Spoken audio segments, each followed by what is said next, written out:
So you're probably thinking, BFR, big frame revolver, doesn't seem that much bigger than the 44, and it kind of should be. So what I'm going to do is model out a bullet that the revolver actually uses to get an even better idea of the kind of scale that the weapon should be. So let's look up the bullet that the revolver actually uses. Rim diameter, so 15.4 millimeters. If we put that, well, 0.608 inches, the rim being the end of the bullet, which usually has the lettering on. If we pop that into a calculator to convert it to radius, because I'm lazy, we can then model out the cylinder, rotate it, and I have angle snap on, which allows me to do that, set to 5 degrees, and pop in the radius. So in terms of the length, overall length 64.8 millimeters, so 6.48 centimeters, pretty close. And that gives us a general sense. Yeah, we can't select it because I forgot to set the default layer to blue. So let's drag this out. So now any objects that we create appear in the default layer as they should do. So yeah, wow, that's a big round. So what I will say is, things in Fallout 4 aren't exactly to scale, and this isn't exclusive to Fallout 4, this is to do with just basically all games ever, because, you know, art style, requirements, world size. I don't think there's very many games which have completely accurate world scale, up close, but for many reasons and variables they won't be exactly the same. So we don't need to be completely rigorous in getting the scale of this perfectly accurate, but we do need to have some kind of idea. So yeah, with this bullet out, the actual real world scale, I'm going to hide the 44, as you know, let's get a better idea, and maybe scale it up a bit. What I did find was a reference of the BFR versus the 44, a regular 44, Black Hawk.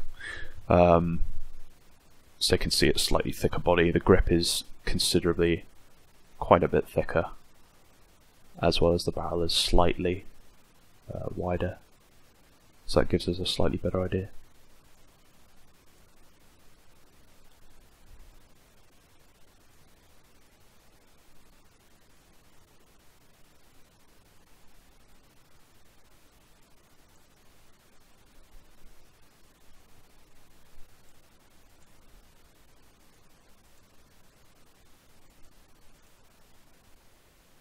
Okay, so now that we have a sort of accurately modelled bullet in the scene, or rather the representative of the bullet, I'm going to actually put 5 bullets, because the BFR holds 5 rounds in a sort of configuration which you might find in the cylinder.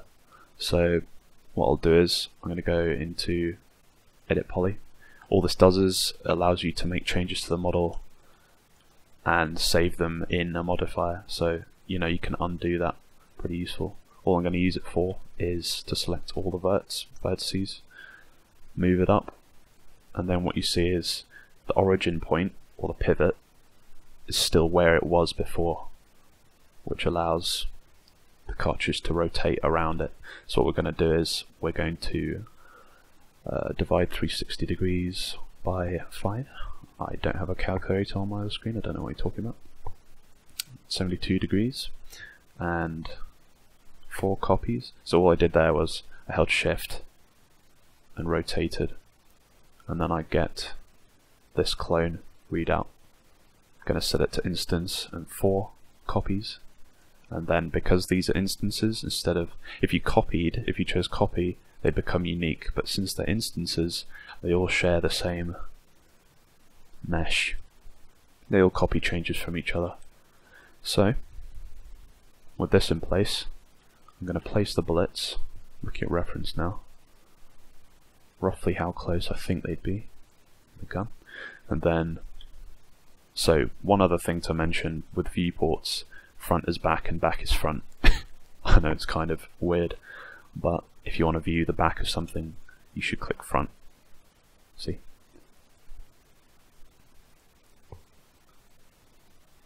Just drag out the actual cylinder itself. I see this faceting around the edge. That's because we don't have that many sides. I'm just going to pop in a ton of sides for now. 52 to make sure we have a point at the top. So if I put in 52 rather than 50, it's because you get these, you have, you know, the cardinal directions, one lining up on each axis. If it was 50, then you wouldn't have one in the middle here. You'd have them in the middle here, but you wouldn't have one in the middle here. It's just more even like that, and works better later on when we have to reduce sides and things like that. Always go with an even number of sides, by the way. So, scale this to where I also think, based on the ref. Quite a tight cylinder, this one. Yeah, roughly there. And then I'll just move this, and then bring the height up. Might have to rotate this around. Oh, wow. 5 degrees. So just return my angle snap to 5 degrees. Take the height up. Wow. That's because the mouse went off the screen at that point. Just to bug out a bit. So I'm going to hold Alt and drag the slider to get a finer increment. The cylinder's probably a lot longer than the bullets anyway. And then have another look in our left view, and yeah, not bad, we're pretty close. Move this. And then the whole thing, make sure we're frozen the ref.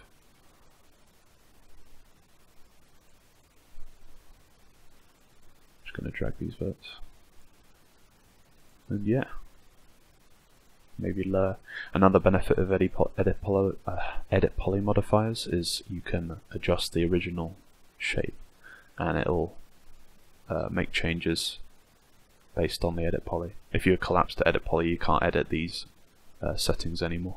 So by collapse I mean if you right click and collapse to, or right click and convert to editable poly, you've lost your cylinder settings. You can't change the sides, the radius. Of course you can do it this way, but you can't get a centimeter readout of what it actually is. Okay, so we have our cylinder in place. I'm going to do a quick block out of the other elements. So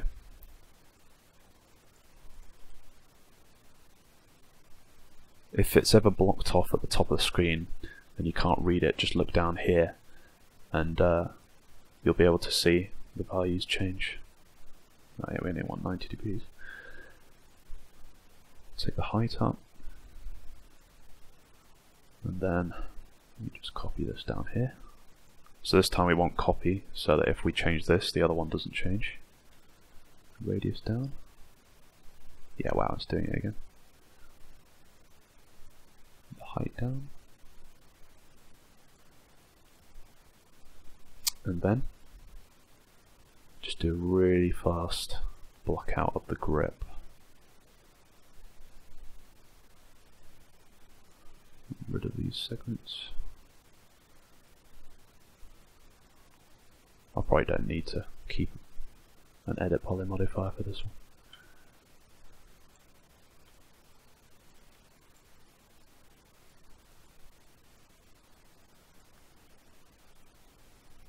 So here I'm going to add a swift loop. I've got a shortcut for it, and I'm going to scale it to bring them in line.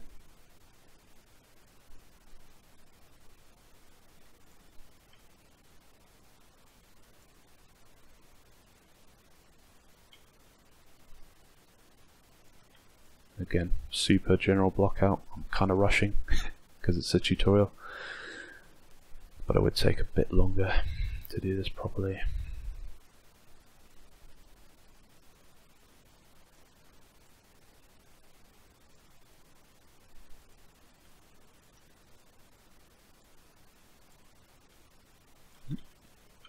So I'm just shift dragging out these edges. Okay, so we then want to add some dimensionality to this grip. So I'm just going to really quickly drop these two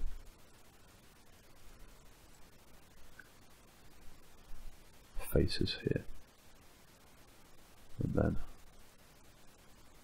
move down a bit, and bring these in line. So I'm going to hit S, at least for me, to snap to the vertices, and then go to hit 3 to go to border selection, and drag out, and hold Alt and deselect these edges, and then make sure I'm dragging out to 0. So next I'm going to add a symmetry modifier. This will mirror the mesh along the axis.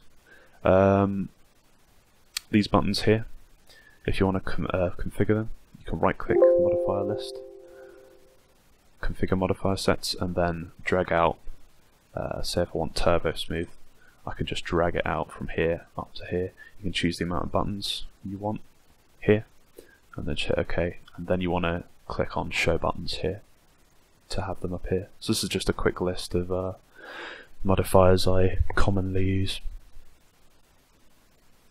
A few more things to do here. So what I've just used is, I think it's called Pro Optimize. Let me just check.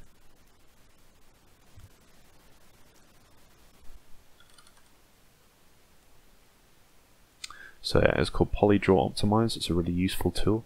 I use it a lot for retopologization, which is when you reduce the points on a mesh to make it more efficient. So I'm going to hit the shortcut for it, and then if I hold Shift and drag, it just snaps it. And I'll bridge this. Bridge. That gives us the bottom. What I just did then is show end result. So all this does is allows you to say work on the editable poly and preview the symmetry. And we can actually work on that just like this. Drag it out. Snap to here and then grab that and then right click to the x-axis. These also, x-axis. Drag this out and then snap them here. And then I'm actually going to just drag this out and then snap both points. Might be a bit confusing to see what I'm actually doing, but once you get used to the symmetry tool and previewing meshes, then it's a bit easier. Bit of a sharp edge here, so I'm actually going to use the Swift Loop tool and just hold Shift, and that puts an edge in the middle. Not really getting the result we desire on this side, so I'm just going to hit 2 and deselect the edges that we want. So I'm going to come off show end result actually, and deselect these edges along the side. Hold Control and hit backspace. So the hold Control part is important, because if you put an edge down and then just hit backspace when you go into vertices mode, it just leaves these vertices behind, which is really bad. You don't want these because they interfere with stuff a lot. So instead, when you want to get rid of an edge, you select it, and then you hit backspace. I'm just going to mention, when I want to select an entire edge, you can either double click it, or I've got a shortcut which allows me to select the loop in one go. So it doesn't really matter that we have this is called an n-gon when it's got more than 4 sides. 1, 2, 3, 4, 5. It doesn't really matter. We could select 2 vertices and connect them. I've got a shortcut for that. But yeah, it's not super vital. Let's just take this this edge, push it in a bit just to give a bit more roundness to the grip. Probably not the best way to model this, so hopefully you're not following step by step, but it works for the time being. Just going to smooth it. So I'm going to go into element mode and then auto smooth, and that just applies a quick sort of 45-degree auto smoothing to it. Next we'll do the actual frame itself. So what I'm going to do here for this back part is got a tool called Polytools 3D, which allows me to drag out these quad spheres, choose the iteration, and among other things, including turning it into a hemisphere like this. You can pick up this script. Sure, I can search for it. I think it's a paid script, but if you want to do the same thing that I've just done, you'll have to drag out a box and then make sure each of the measurements is exactly the same, and then turbo smooth it, and that gives you what's called a quad sphere. If you were to model a sphere on a model and actually drag out a sphere, then what you get is this horrible imbalance of polygons where you get a huge concentration at the top and less in the middle and then more at the bottom. It's just a mess, whereas with a quad sphere you get nice balanced in all directions number of quads. So I recommend using quad spheres above anything else.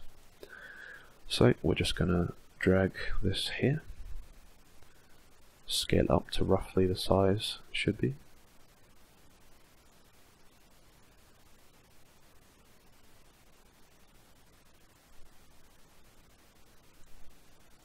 And then we'll do a real quick frame. Again, this is all blockouts, doesn't need to be super accurate, just easily editable. Probably not that wide, so I'm going to take the height down. Symmetry. Then go back down to the box, editable poly. What I'm going to do is I'm going to go into face mode, select here, which means I've selected this whole part, and then hold Alt and deselect, which means I've just got just the face. So quick, that would look like this. Like this.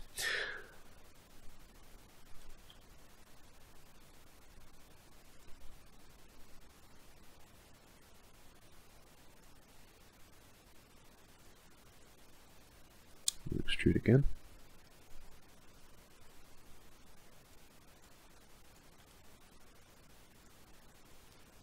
And then extrude again to about here. Now what I'm going to do is I'm going to delete the end face, grab this edge and start dragging out, shift dragging out the rough shape.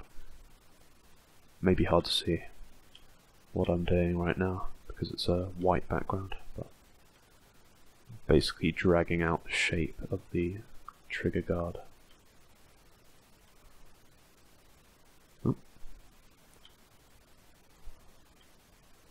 Yeah, I'll do.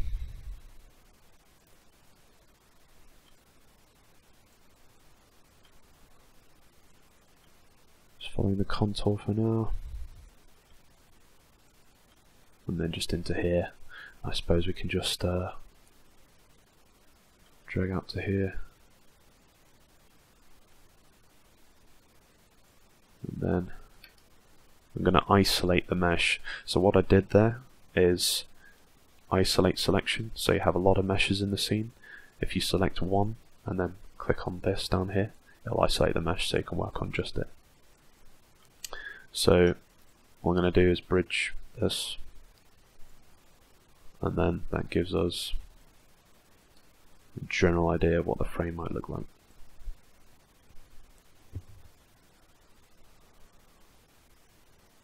Yeah, I'll select the border here and hit cap, and then I'm just going to cut out. So I'm going to use the cut tool and cut out rough hole.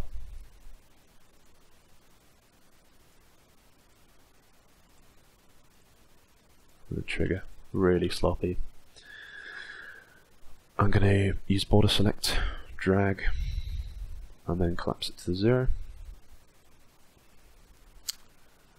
Wow, this is diabolical. Okay, so what I did there was a bit of a bug going on with the mesh. Because this is all n-gons, I told you n-gons were trouble. What you need to do is just clean up the block out. So I'm going to select these two vertices and hit connect on those, and also connect these. Quicker way of doing it is just drag selecting these. Ideally you want everything to be quads. A lot of people say you should avoid tries. I don't really see why, because game engines, all meshes need to be turned into tries before you can actually use in order to actually be rendered by the game engine. I don't know why these aren't. Okay, there we go. Just all tries, everywhere tries.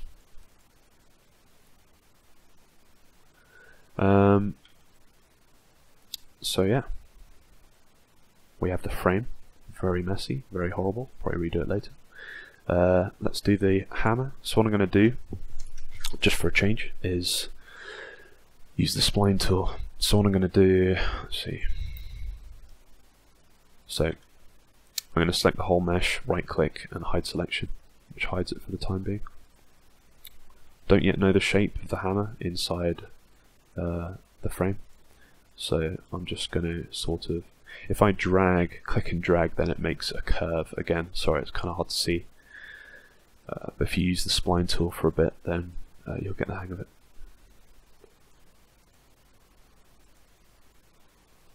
No idea the shape of this, so I'm just going to guess. I'm completely wrong, but I'll make sure it's correct later, of course.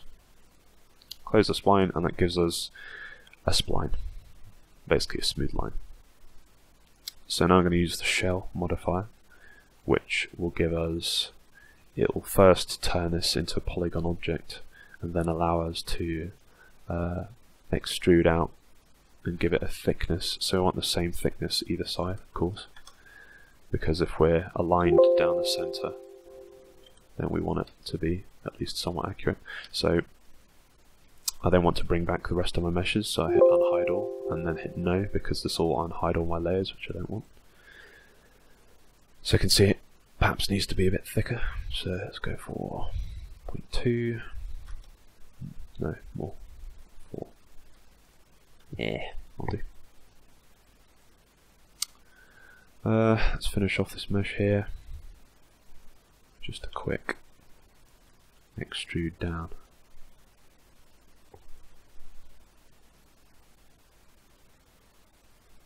Yeah, so if I right click the spin, it goes to 0, you already know that. And then I'm just going to select these two edges, again isolate, shift drag them out.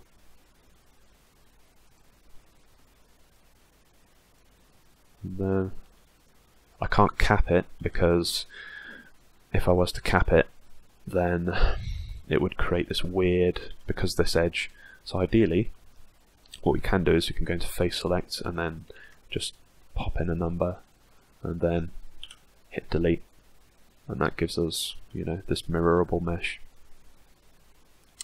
So I'm going to select these two faces, bridge. Now we finish the frame. Okay, that gives us a general block out. Skip the back sights for now, as well as any other small details. We just need a general size. So yeah, I'm going to go ahead and create what I'd like to call a combined layer. Pretty simple. All this means is it's a version of the mesh which is fully combined, basically, into one mesh. So let's copy the whole thing, open the drop down, and then just drag into that new mesh. Hide our old mesh, and then we're going to make a custom material just to display and tell us that this is a combined mesh. Make it green, apply it to, so we've got the mesh selected, and then we will, yeah, just name it combined. There you go. So we're going to select one of the parts. I like to usually go for the frame, because the grip is something else that's going to be a separate mod in the future, so it's easier to click something that you know is going to always be here in the receiver part. So let's collapse everything. We're working in the combined layer now, so this is completely separate from our block out. And then we're going to go to attach and click on this list. We'll click on one of these options, Control A to select all, and then at the bottom hit attach, and now this mesh is one thing.